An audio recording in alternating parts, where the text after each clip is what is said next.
Good morning mga friends. Kumusta na po kayo? Ngayon po ay mag-aalas 9 na ng umaga, pero malamig ang panahon.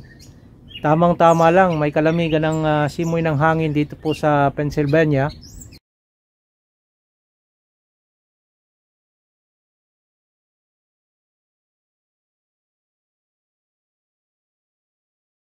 At tamang-tama lang para sa ating schedule na ride ngayon. At ngayon pong umaga, plano po natin ay mag-explore po ng mga ibang lugar dito, mga park o ano bang mga magandang puntahan, pasyalan dito sa bandang area ng Yorktown, Pennsylvania. So, samahan niyo po ako mga friends, at kung ano man ang ma-discover nating pasyalan na magandang lugar dito sa Yorktown, Pennsylvania ay isi-share po natin sa inyo. So dito po tayo sa ating pong, kasama po natin ngayon ang ating pong trusty na mountain bike, at ito pong gagamitin natin ngayong umaga. Okay, tara na.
Okay mga friends, dito tayo ngayon sa Edgewood Road, at hindi pa tayo nangangalahati sa ating biyahe, talagang nakakapagod na. Galing po tayo dun sa baba, doon ang layo ng akyatan ng ahon. At kailangan pa nating gamitin ang lahat ng mga mga gear para lang tayo makaakyat ng maayos dito sa lugar na to. Para bagang itong mga kalsada nila rito ay hindi design para sa mga normal na mga biker na tulad ko. Puro ahon, palibasa puro nakasasakyan itong mga tao rito. Papahinga muna tayo sandali mga friends, at para magkaroon tayo ng lakas na makarating pa doon sa ating destinasyon. Yan. So dito tayo sa bandang may lilim, mga kahuyan ang nande dito, at manaka-naka meron tayong makikitang mga manicured lawns tulad niya, no? Mga mga kabahayan na bawat isa ay mayroong malalawak na bakuran. At doon pa tayo, tuloy pa rin yung akyat natin papunta ron. Sige.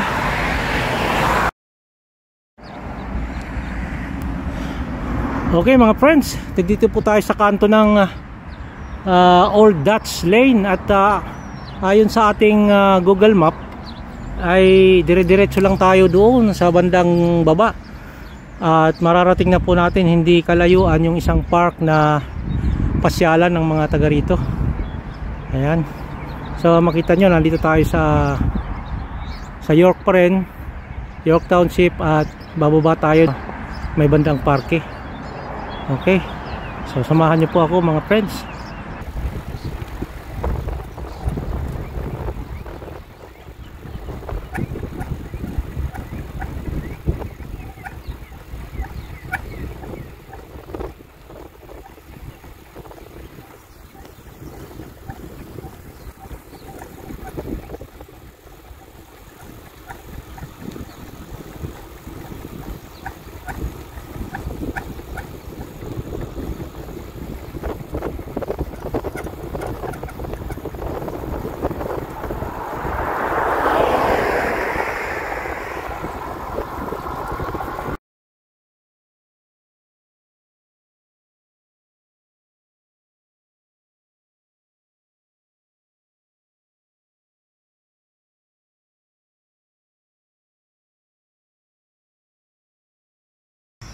Oh mga friends, narating na natin itong tinatawag na Mill Creek Preserve or Mill Creek Park. Dito po tayo sa isang maliit na park na sa gitna ng mga puno. Ito po makikita nyo, ayun po yung entrance, doon po tayo nang pumasok at meron sila ritong pahingahan o kainan. At napakaganda po ng lugar. Maririnig po natin ang mga ibon at maraming punong kahoy. Ito po yung maliit na tulay. Ayan po yung bike natin. At lalakarin natin, ano.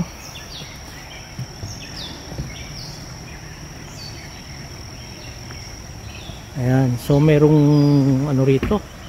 Merong maliit na anong tawag dito? Brook.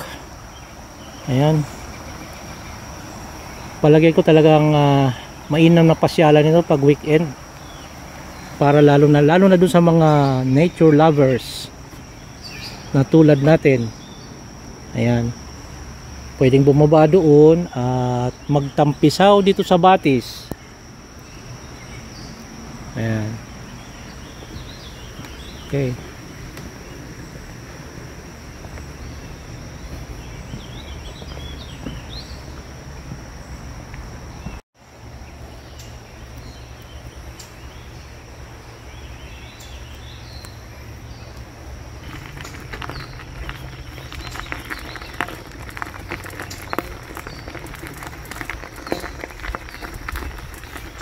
Punta tayo sa banda rito kasi parang may nakita akong malaking bahay dito.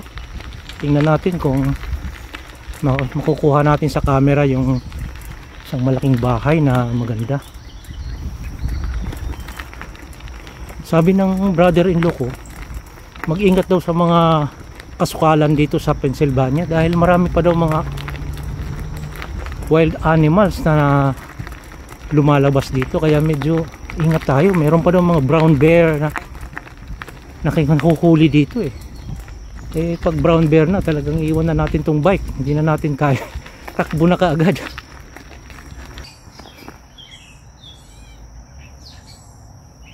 Marami din mga wild berries dito. Ayan, no?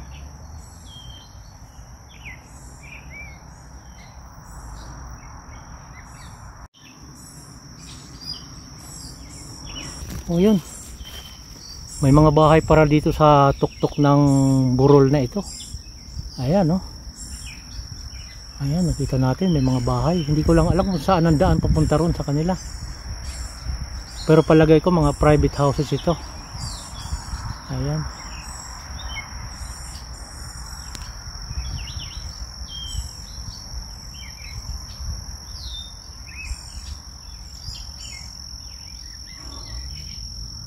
Okay. Dito na lang tayo. Mabalik na tayo mga friends.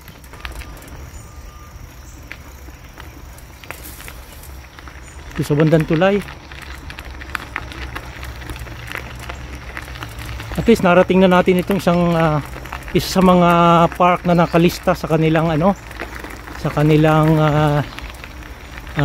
parks list. Nakita na natin. So dito ay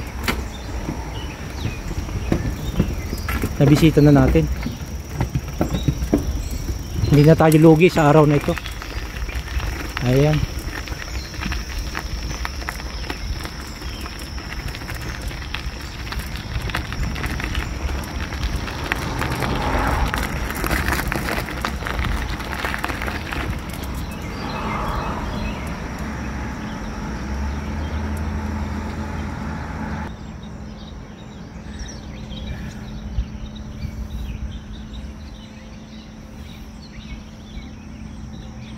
Okay mga friends, yung ating pong pabalik doon aakyat tayo at umaatikabong ahon na naman ito, at meron pang aso dun sa bandang unahan. Ang laki ng aso, hinabol ako. Palagay ko ano yata yun kung hindi bulldog yun, Rottweiler na itim. Mamaya magkaroon tayo ng chance, sasyatan natin para makita natin kung anong uri aso yung humabol sa akin kanina. Okay, tayo na.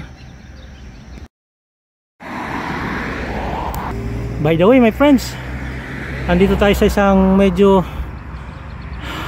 may kaliitan na triguhan.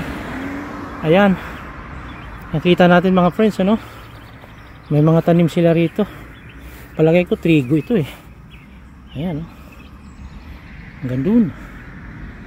Ayan, ang ganda. Ayan,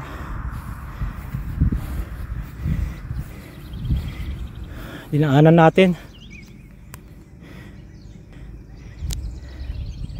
Ayan, dito ko sa bandang pag-akyat natin mula doon sa park. Ayan, ayan si bike.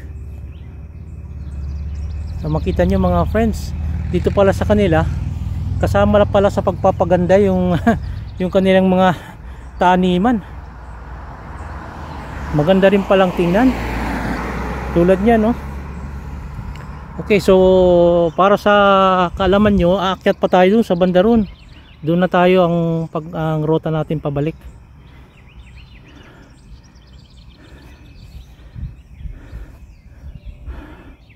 Doon tayo galing kanina sa Creek Park. Okay, alis na tayo.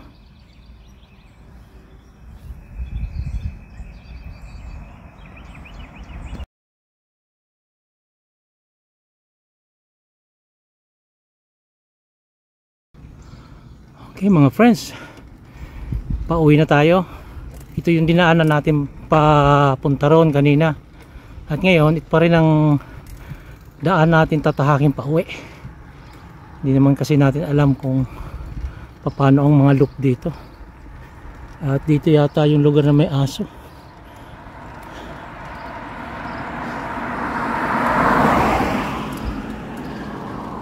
Wala, hindi lumabas.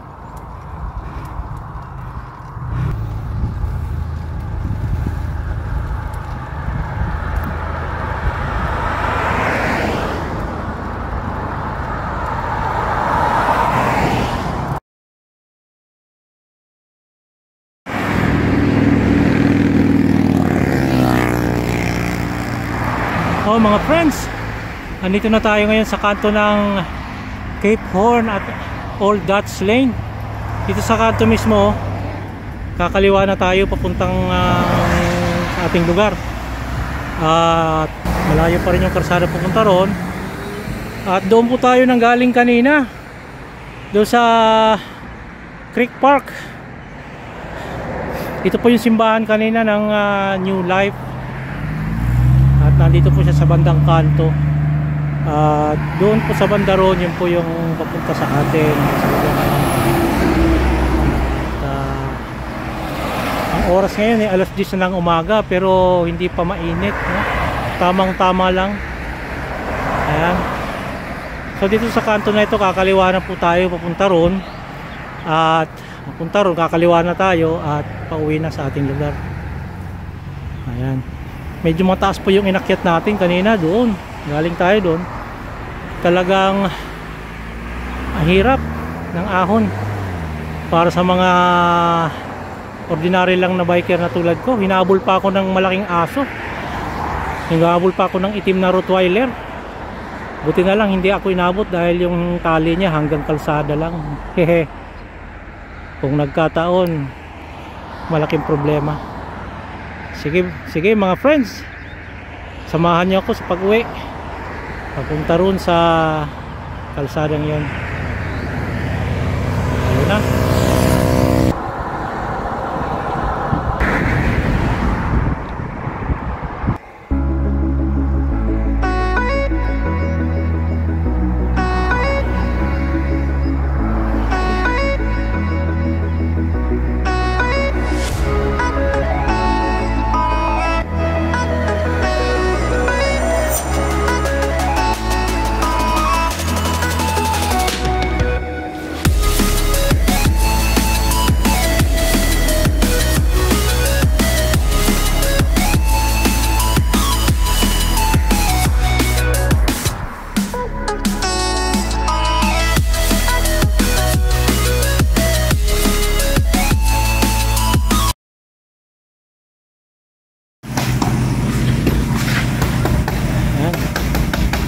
Talagang iba yung kanilang pamamaraan ng pagpapalit ng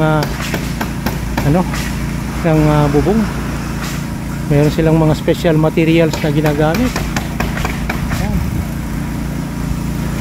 Palagay ko ngayong araw lang nito matatapos itong kanilang pagpapalit ng bubong ng isang bahay. Ito yung kanilang company car. At ngayon mga friends, papauwi na po tayo dito sa Harrogate Road. At ito yung mga bahay na ating dadaanan.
Friends, malapit na po tayo dito sa bahay.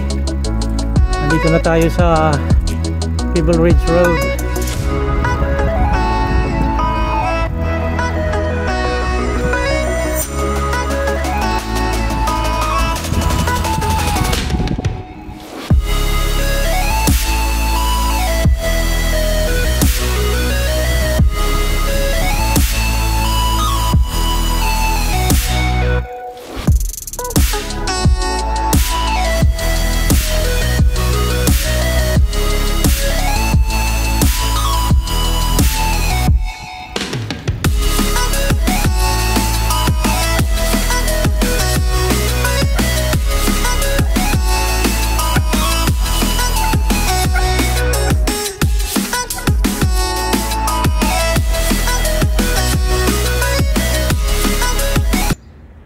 Okay mga friends, andito na tayo sa bahay at natapos din yung ating pag-explore ng